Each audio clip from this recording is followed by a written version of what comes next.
In the Scottish Highlands, veiled by fog and illusion, stands a fortress older than any crown and wiser than any wizard alive. Its towers scrape the sky. Its halls whisper in languages no longer spoken. To most of the world, it is a myth, a story told to children about a school where magic is taught. But to those who have walked its shifting staircases, felt its walls hum with enchantment, and slept under ceilings that mirror the heavens, it is home.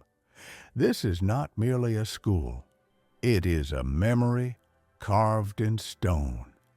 It is a sanctuary born of fear, hope, and brilliance. The greatest magical institution in history. This is Hogwarts. Welcome to the Forgotten Mage.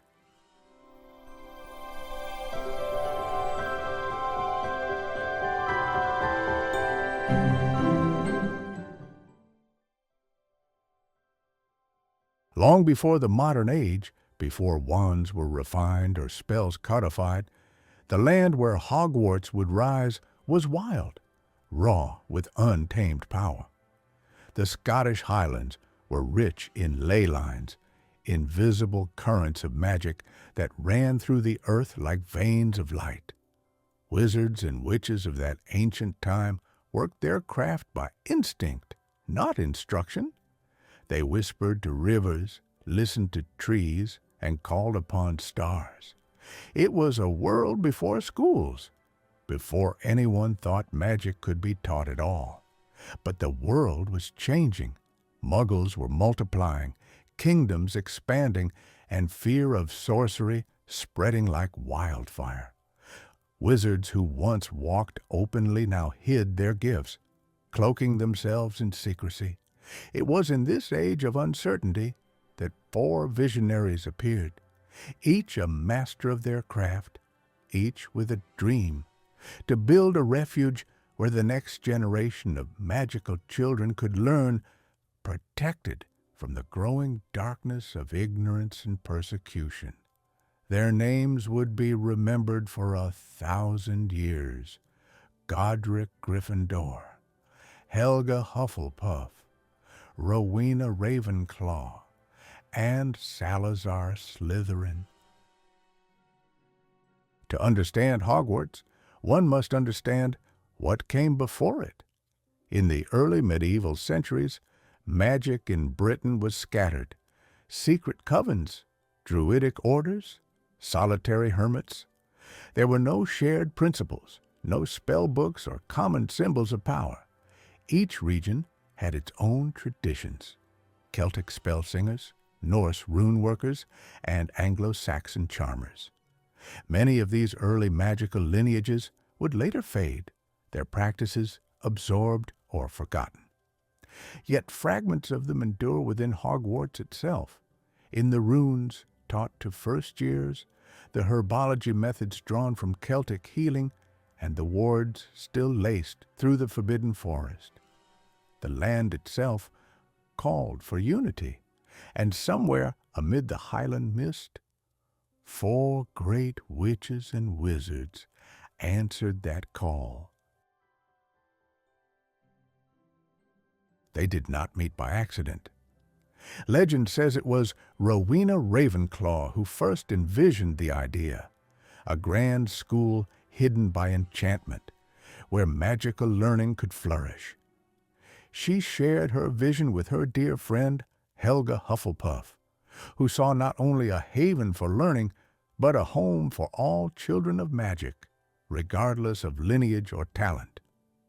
Together, they sought allies, those powerful enough to protect such a place. They found 2.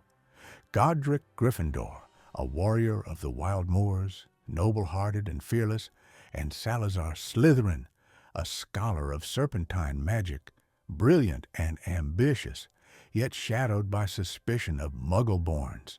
4 pillars of philosophy, each different, yet united by purpose. And together, they began to build a castle like no other, carved into the living rock above the great lake, shielded by wards that blurred the line between the physical and the enchanted. Hogwarts was born. Of all the founders, Godric Gryffindor is remembered as the heart of courage. Born in the wilds of Godric's Hollow, he came from humble beginnings. His family lived among both muggles and wizards, a rarity even then. He grew up defending the persecuted, wielding his sword against those who burned witches at the stake. Gryffindor believed that bravery was not the absence of fear, but the mastery of it. When he joined the Founders, he insisted that Hogwarts should never be a fortress for the privileged. It must be a place where courage and moral strength outweighed bloodline. It was said his wand contained a hair from a griffin's mane. Fierce, noble, and loyal, he forged his own sword, enchanted, so that only a true Gryffindor could summon it in need. His house became the embodiment of chivalry and defiance, the lion that roars against darkness. Even centuries later, when the Sorting Hat sings of courage, it does so with Godric's spirit in its voice. Helga Hufflepuff, often underestimated by history, was the heart of compassion and fairness. Born in the valleys of Wales, she came from an ancient line of healers and herbalists. Where others sought power, Helga sought harmony. Her magic was of the hearth, of food that never spoiled, plants that healed wounds, and charms that soothed the restless spirit. She was the architect of Hogwarts kitchens, a master of magical hospitality. But more than that, she ensured no student was ever turned away for their heritage or ability. To her, loyalty and kindness were the greatest magic of all. It was Helga who devised many of the enchantments that protect the castle's food, water, and warmth. Spells so enduring that even today, the kitchens never run dry, and the feasts in the great hall never fail. She left behind a golden cup, simple, elegant, yet brimming with quiet power. The cup of Hufflepuff would one day be twisted into darkness, but in its creation, it symbolized the purity of her intent. That true greatness comes from service, not ambition. If Helga was the heart, Rowena Ravenclaw was the mind. Born in the glens of Scotland, she was said to have built the castle's enchanted architecture herself, designing halls that defied logic and staircases that changed direction in reflection of life's unpredictability. Her intellect was legendary. She invented spells that became foundations of modern magical theory and enchanted her diadem to amplify wisdom. Her motto was simple: wit beyond measure is man's greatest treasure. But her brilliance carried tragedy. Her daughter, Helena, the girl who would become the Grey Lady, fled with her mother's diadem, longing to escape her shadow. Rowena's heart broke, and though she lived long enough to see Hogwarts flourish, sorrow became her final companion. In the shimmering moonlight of the great hall's ceiling, one might still feel her presence, a reminder that wisdom, though powerful, can never shield one from heartbreak.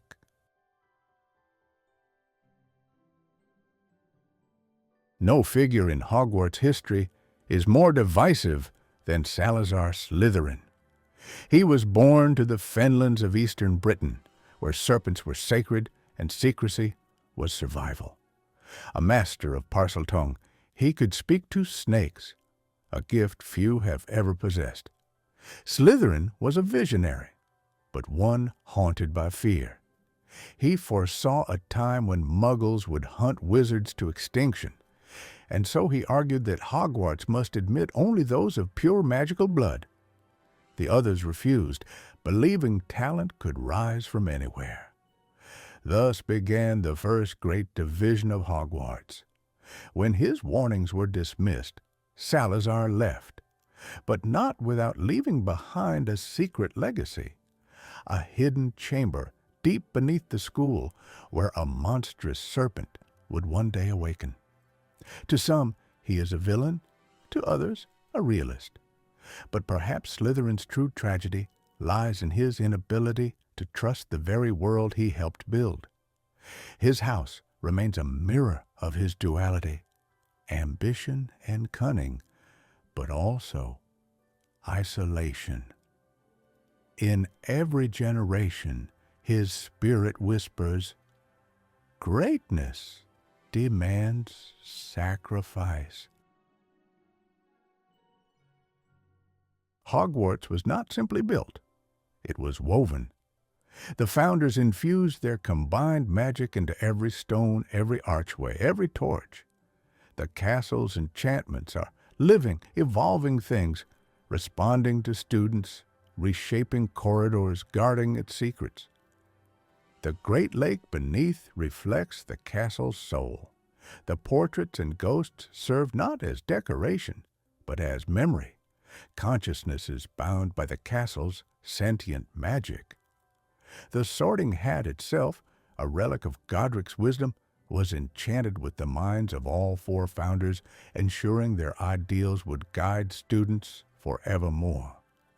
Over centuries, the magic has grown semi-aware. Doors open on their own, rooms appear when needed, and staircases shift as if the castle itself thinks. Some say Hogwarts chooses who may enter its secrets. The room of requirement, for instance, cannot be found by mere willpower, but by need. It is not impossible to imagine that Hogwarts is alive, a silent guardian, remembering every joy, every sorrow, and every student who ever passed through its halls. The founders' friendship could not endure the weight of ideology. Slytherin's departure marked the first scar upon the castle's heart, yet, in that wound, the school's deeper strength was born. The idea that unity must be chosen, not assumed. The four houses became more than dormitories. They became philosophies.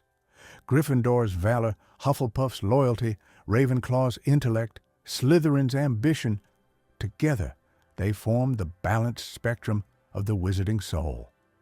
Centuries later, these divisions would echo in greater conflicts: the rise of blood supremacy, the wars of Voldemort, the tension between courage and cunning, loyalty and deceit. But always Hogwarts remained neutral ground, a mirror of both the light and shadow within all who dwell there. As time passed, Hogwarts grew beyond its founders. It weathered wars, plagues, and the slow erasure of magic from the common world. New enchantments were layered atop the old, creating a palimpsest of living history. In the Middle Ages, the school faced its first siege by dark wizards seeking its secrets. In the 17th century, it narrowly survived Muggle witch hunts through new concealment charms that rendered it invisible to non-magical eyes. In each age, the ghosts of the past grew stronger, not in malice, but as witnesses. The castle adapted. Quills that write by themselves, staircases that defy gravity, the forbidden forest guarding the old magics beyond comprehension, and through all of it, the Sorting Hat sang, changing its verses to match the times, reminding each new generation that the founders' legacy still breathed within them. If the founders built Hogwarts' body, Albus Dumbledore rekindled its soul. Under his guidance, the castle became a beacon once again, not just of magic, but of morality. He defended it through 2 wizarding wars, turning its halls into sanctuaries for the oppressed and the brave. Dumbledore understood, perhaps better than any headmaster before him, that Hogwarts was more than a school. It was a living chronicle, the spirit of magical Britain itself. He walked the same corridors as Gryffindor once did, gazed upon the same lake that reflected Ravenclaw's dreams, and faced the same question that haunted Slytherin. How much truth should be hidden to protect the world? In him, the founders' ideals found a fragile reconciliation. Under his watch, courage, loyalty, wisdom, and ambition learned, if only briefly, to coexist again. Centuries have passed since the founders' time, and yet Hogwarts endures. Wars have come and gone. Dark lords have risen and fallen, but the castle remains, a silent witness to the ebb and flow of magic and mortality. Every generation that enters its gates writes a new chapter, but the stone remembers. Every laugh in the common rooms, every tear on the staircases, every whispered spell in the moonlight, the castle holds them all. And when night falls, and the great hall's candles burn low, one might almost hear 4 faint voices: Gryffindor's courage, Hufflepuff's kindness, Ravenclaw's wisdom, and Slytherin's ambition, still speaking across time. Because Hogwarts is not just a place, it is an idea, one born of unity in the face of fear, of learning over ignorance, of belonging over isolation. And as long as there are those who believe in the magic of knowledge, the castle will stand, always.